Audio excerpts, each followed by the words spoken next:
los organizadores, pues un poco por haberme invitado a hacer un repaso. Yo creo que en estos 500 años del hospital pues muchas veces también es importante recordar la evolución histórica de tratamientos que hoy en día pues estamos habituados a ellos. Todos sabemos que el dolor es inherente a la condición humana, es un fenómeno universal y es multidimensional, y que además como la percepción de los síntomas dolorosos por los pacientes están claramente influenciados por factores culturales y sociales. A lo largo del tiempo, como vamos a ver, el significado ha sido variable, desde las posesiones por demonios o por espíritus en la prehistoria hasta el pensamiento que esto era causa de un castigo divino, resultado del destino o una vía para obtener una purificación. A lo largo de la evolución histórica vamos a repasar cómo en los primeros tiempos el dolor tenía un papel místico y sobrenatural, y cómo el conocimiento de las vías anatómicas, de los neurotransmisores que influyen en la transmisión del dolor, de los mecanismos tanto centrales como periféricos y de los conocimientos moleculares nos han permitido llegar a un mejor conocimiento y por supuesto a un tratamiento más adecuado. Y cómo en todas estas vías o en todos estos pasos a lo largo de la historia el componente cultural ha influenciado de una forma primordial. Ya desde la prehistoria, la doctrina cristiana en el Génesis, todos sabemos que ella se hace referencia con el pecado a la aparición del dolor en los humanos, y como hallazgos prehistóricos ponen de manifiesto la presencia de dolor y la aplicación ya de tratamientos para calmar el dolor. Inicialmente los tratamientos cogían los dos aspectos que ya conocemos de la percepción del dolor: por un lado el aspecto físico con la aplicación de frío, de plantas, de calor, y el aspecto psíquico en cuanto a los ritos mágicos y a los hechizos. En Mesopotamia es la primera referencia escrita en el cual ya se hacían referencia a prácticas clásicas para el tratamiento del dolor, e incluso de alguna manera quedaba reflejado también ya lo que es el contrato médico. En este caso vemos como el concepto de que había una posesión de espíritus obligaba a extraer los espíritus del cuerpo, o bien por los orificios naturales o bien por orificios de trépano, que en este caso además el hecho de que exista una remodelación ósea muestra que el paciente pues vivió después de la intervención. Es en la Grecia antigua cuando se le da una mayor relevancia. Todavía se considera que el dolor tiene un origen divino, pero ya los antiguos pensadores pusieron de manifiesto que había otros factores que determinaban la transmisión del dolor. Aristóteles fue el primero que hizo referencia a un sistema nervioso central, pero que todavía estaba controlado como el órgano vital, el corazón. Y Hipócrates, el padre de la medicina, pues ya planteaba que en principio el dolor estaba producido por un desequilibrio de los humores. Es la primera asociación que se da al dolor con un síntoma concreto, y cómo el cerebro regulaba estas sensaciones dolorosas. En el año 50 después de Cristo ya se emplea por primera vez un término similar a la anestesia para describir efectos similares a los narcóticos que se descubrieron en la mandrágora. En el caso de Roma, en principio Celso fue el primero que asoció la palabra dolor con inflamación, con los 4 signos que todos conocemos, y Galeno pues es el primero que negó la etiología sobrenatural del dolor.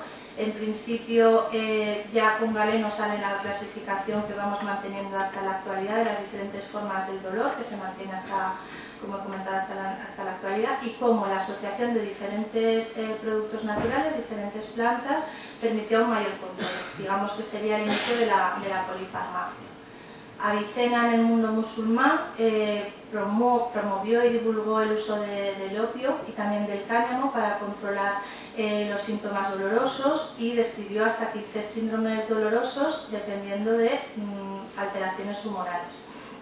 En la Edad Media los conocimientos médicos en principio fueron bastante ineficaces, sobre todo en relación con la presencia de pandemias con una gran mortalidad asociada, de forma que hay otra vez una vuelta al pensamiento sobrenatural. La fe es la que influye sobre la razón de los hombres, y en este momento es cuando mayor consideración se tiene de dolor con respecto a pecado, pero también como una fuente de purificación para obtener beneficios en la otra vida. En esta época se rechaza de forma clara el empleo de analgésicos y los conocimientos previos son abandonados. En principio, en cuanto a la terapia del dolor y en la Edad Media supuso muy poquitos avances, y en el Renacimiento avances como tal también fueron pocos, pero se recuperaron el interés en los textos clásicos y con la aparición de traductores se recuperaron todos aquellos conocimientos previos. Sí que supuso un importante avance tanto en anatomía como en fisiología, en la física y en la química. Bueno, no voy a entrar en muchos detalles, pero bueno, sobre todo ratificar los conocimientos previos. En la época del Barroco destacamos sobre todo con las aportaciones de Galileo es el desarrollo del método científico, que yo creo que es lo que ha hecho que avancemos de una forma considerable. Se desarrollan ya las primeras sociedades científicas y ya con la instauración de la imprenta de forma clara, pues las primeras publicaciones periódicas de índole médico. En el siglo XVIII es cuando la anatomía genera un gran conocimiento y sobre todo con la asociación de la fisiología. Y vemos cómo es en el siglo XIX, con el aislamiento de la morfina derivada del opio, como digamos que se dispara ya las posibilidades de control del dolor. En 1800 con la síntesis de opio y luego pues, posteriormente con todo el desarrollo siempre de fármacos dependientes de la morfina, hasta 1899, año en el que se sintetizó la aspirina. ¿Vale? En principio en el siglo XIX se describe ya la primera anestesia raquídea y luego el avance claro del empleo de la morfina surge a final en la segunda mitad del siglo XIX con el desarrollo de la jeringuilla hipodérmica que permitió un mejor acceso del fármaco al sistémico, pero que también se asoció con la creación, pues como todos sabemos, de grandes personas adictas. En el siglo XX es cuando se dispara ya no solamente lo que es el control del dolor, sino que además la esfera de los tratamientos de los síntomas que aparecen en el paciente, se produce una evolución del cuidado, de la asistencia global al paciente. En 1980 un control eficaz del dolor y luego en un caso concreto de los pacientes oncológicos, como todos aquellos síntomas que van disminuyendo su calidad de vida, a lo largo del siglo XX se van controlando. La neutropenia, las náuseas y los vómitos, la asociación de eritropoyetinas, la importancia ya en el siglo XXI de la calidad asistencial, haciendo mucho hincapié en la calidad de vida de los pacientes. En cuanto al control del dolor, vemos cómo van surgiendo formas nuevas de fármacos nuevos. Se descubren también el origen químico del dolor con la posibilidad de administrar terapias más dirigidas. En 1936 surge la primera clínica dedicada exclusivamente al tratamiento del dolor y en 1982 se describe por primera vez, se instaura ya la escala del dolor. ¿Vale? Todos conocemos que hay que hacer una correcta evaluación del dolor y en función de la intensidad del dolor aplicar los fármacos apropiados para cada escala.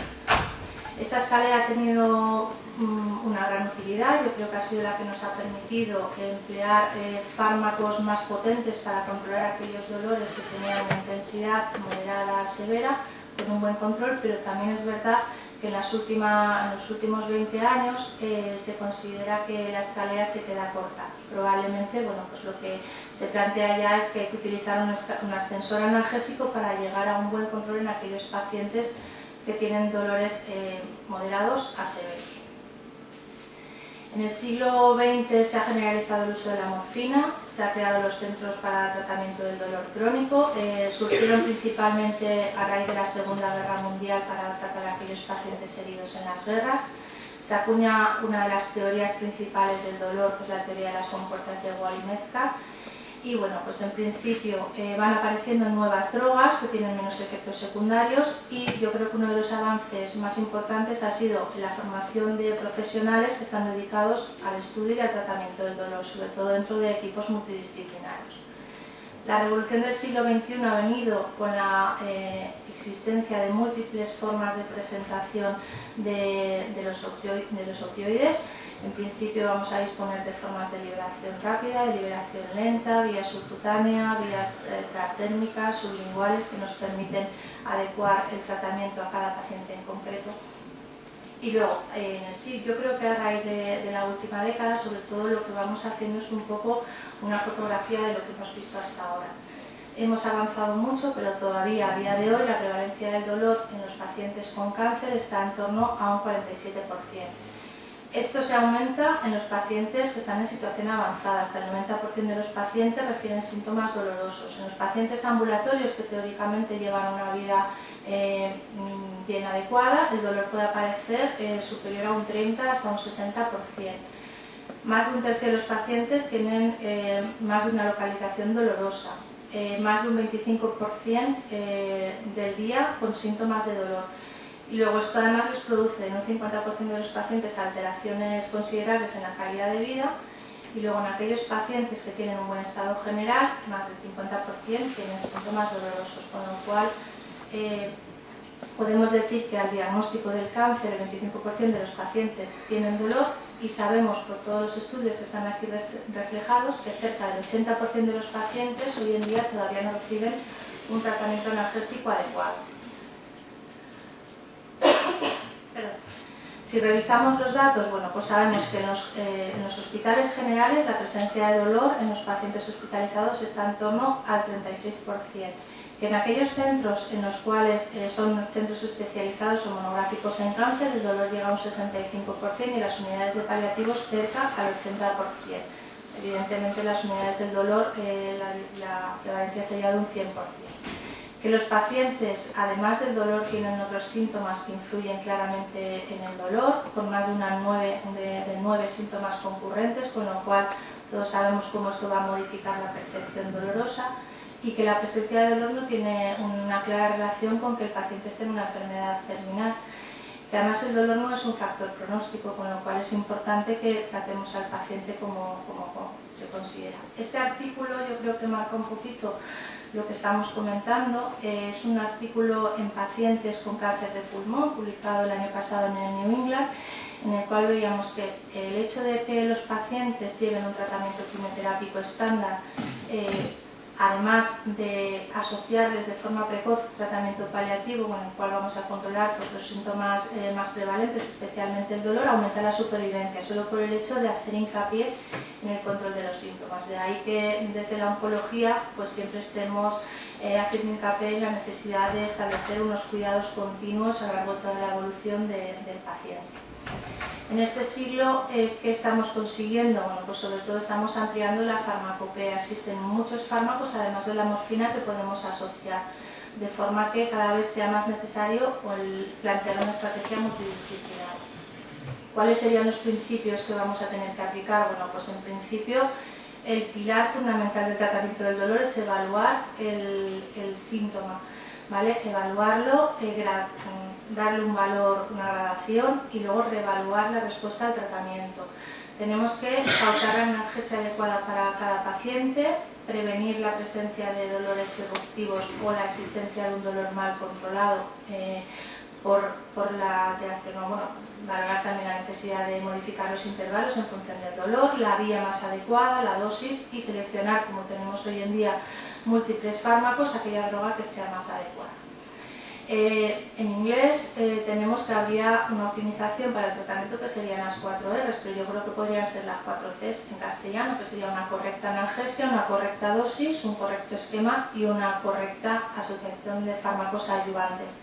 Hemos de individualizar el tratamiento a cada paciente, notar si aparecen efectos secundarios y, por supuesto, prevenir la aparición, porque va a hacer que los pacientes tengan una menor adherencia a los tratamientos que vamos a aplicar. En estos últimos años hay una concienciación creciente en cuanto al dolor como síntoma, y bueno, esto ha llevado a que se hagan múltiples estudios en los cuales vamos viendo cuáles son la prevalencia real del dolor y qué es lo que estamos haciendo. En principio vemos que hasta un 23% de los pacientes, casi un 4% de los pacientes, tienen un dolor moderado o severo con un EVA mayor de 5 y no reciben ya no un tratamiento adecuado, sino que no reciben ningún tratamiento para el dolor. Que la mayoría de los pacientes con cáncer tienen síntomas dolorosos, ya lo hemos visto al principio, el 80% de los pacientes, ¿vale? Y además múltiples veces a lo largo del día presentan dolor. Y casi un 25% de los enfermos que están siendo vistos en consultas de oncología refieren que el médico nunca o ocasionalmente le pregunta por el dolor. Bueno, sabemos por estos estudios que muchos enfermos piensan que los médicos estamos preocupados, pero bueno, que no en todas las consultas reciben la misma atención, ¿vale? Y bueno, pues son datos que a veces nos hacen plantearnos, por lo menos que pensar un poquito. ¿Quiénes son los responsables hoy en día? Bueno, pues sobre todo es el oncólogo y el médico general, el médico de atención primaria. Y luego, como veremos un poquito más adelante, en la sala de hospitalización el papel de la enfermería también es muy considerable, por lo menos como una alerta para que bueno, pues los médicos podamos aplicar los tratamientos. ¿Cómo valoramos o cómo evaluamos que estamos haciendo un buen control del dolor? Bueno, pues la OMS lo que nos comenta es que depende del consumo global de morfina, de forma que vemos cómo se ha ido disparando a lo largo de los años el consumo de morfina. Sigue siendo, pues los países más desarrollados, vemos cómo se ha incrementado de una forma muy importante a lo largo de los años, y los países pues, con un menor desarrollo mantienen un poquito un nivel similar.